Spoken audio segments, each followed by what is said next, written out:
ورحمۃ اللہ وبرکاتہ۔ الحمد للہ رب العالمین والصلاة والسلام علی شمس الہدایۃ والیقین وعلی آلہ وصحبہ اجمعین، اما بعد۔ عصر حاضر میں اسلاف کی تصویر و یادگار آج کے اجلاس کے صدر ذی وقار حضرت مولانا احمد سعید صاحب، استاد مدرسہ اسلامیہ شکرپور بھروارہ، اور دیگر موقر معظم مقررین شورائے اعظام کی تشریف آوری پر ہم تہہ دل سے شکر گزار ہیں، ممنون و مشکور ہیں، اور ہم کہتے ہیں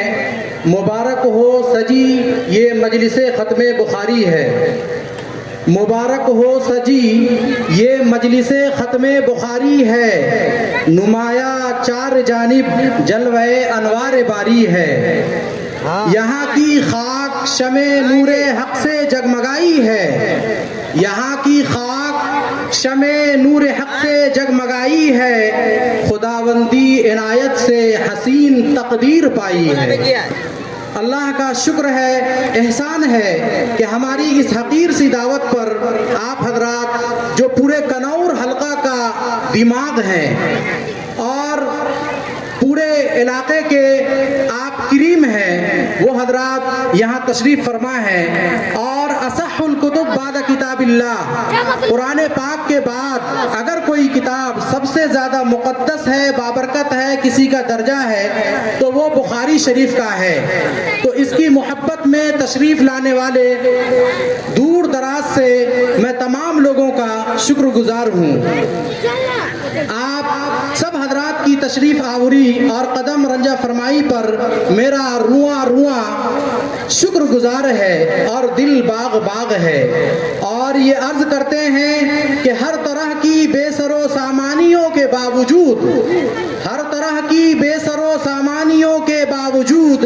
آج آپ آئے تو مجھ کو اپنا گھر اچھا لگا۔ آپ کی آمد پرتپاک پر اہلاً و سہلاً مرحبا کہتے ہیں، خوش آمدید کہتے ہیں، ویلکم کہتے ہیں، اور تہہ دل سے ہم آپ حضرات کا استقبال کرتے ہیں، اس لیے کہ الفاظ کے ذریعے سے تو آپ حضرات کا اظہار تشکر ناممکن ہے، کیونکہ جو جذبات و احساسات میرے قلوب میں اور میرے دل میں موجزن ہے، اس کے لیے الفاظ کی دنیا بہت چھوٹی ہے۔ جذبات تو ایک عالم اکبر ہے، جذبات تو ایک عالم اکبر ہے، الفاظ کی دنیا چھوٹی ہے، اظہار تشکر بہتر ہو یہ جرأت بیجا ہے۔ آپ حضرات یہاں تشریف لائے ہیں تو آپ آ گئے ہیں تو کچھ چاندنی سی باتیں ہو، آپ آ گئے ہیں تو کچھ چاندنی سی باتیں ہو، زمین پہ چاند کہاں روز روز اترتا ہے، زمین پر چاند کہاں روز روز اترتا ہے، اور ہم اور آپ اس بات سے بخوبی واقف ہیں کہ انسانی معاشرے کی تعمیر و ترقی کے لیے تعلیم و تربیت، علم و آگہی اور شعور بنیادی اہمیت کے حامل ہیں۔ دوسری طرف یہ بھی حقیقت ہے کہ عورتیں معاشرے کا نصف حصہ ہیں، لہذا عورتوں کی اور بچیوں کی تعلیم و تربیت معاشرے کی صلاح و فلاح کے لیے بے حد ضروری ہے اور ناگزیر ہے۔ اللہ کے نبی جناب محمد رسول اللہ صلی اللہ علیہ وسلم نے فرمایا، طلب العلم فریضۃ علی کل مسلم و مسلمہ، کہ علم دین کا حاصل کرنا تمام لوگوں پر، خواہ وہ مرد ہو یا عورت، ان کے اوپر فرض ہے۔ اور اسی طرح اللہ کے رسول صلی اللہ علیہ وسلم نے جہاں بھی عورتوں کو، مردوں کو تعلیم کی ترغیب دی ہے، وہی عورتوں کو بھی تعلیم کا شوق دلایا ہے، اور خود اللہ تبارک و تعالیٰ نے فرمایا انما یخشی اللہ من عبادہ العلماء،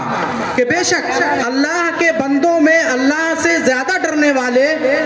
پڑھے لکھے لوگ ہیں۔ کیوں؟ اگر کوئی آدمی کسی کو نہیں پہچانتا ہے تو وہ اس کو نہیں مانتا ہے، اس کی تکریم، اس کی عزت اور اس کا احترام پوری طریقے سے وہ نہیں کر سکتا. تو جو آدمی علم کے ذریعے سے، روشنی کے ذریعے سے اللہ کو پہچان لیتا ہے، جان لیتا ہے، تو وہ عبادت کو بھی ڈھنگ سے انجام دیتا ہے. اور اللہ کے نبی صلی اللہ علیہ وسلم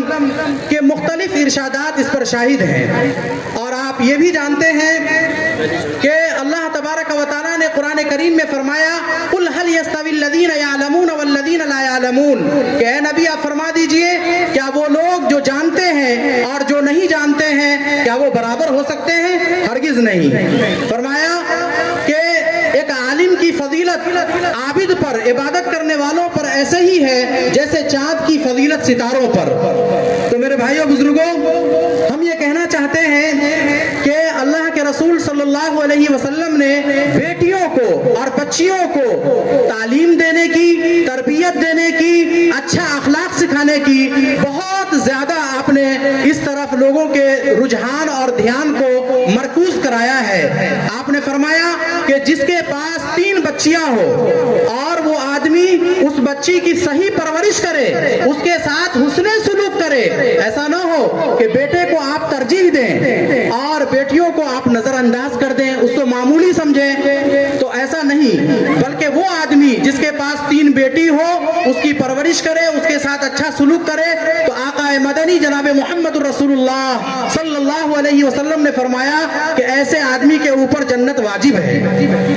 اور ہم یہ بھی جانتے ہیں کہ ایک عورت مرد کے لیے شریک حیات کی شکل میں، بیوی کی شکل میں روح حیات اور تسکین خاطر کا سبب اسی وقت بن سکتی ہے جبکہ اس کا دل سیرت خدیجہ سے سرشار ہو. حضرت خدیجہ رضی اللہ تعالی عنہا کون ہے اور انہوں نے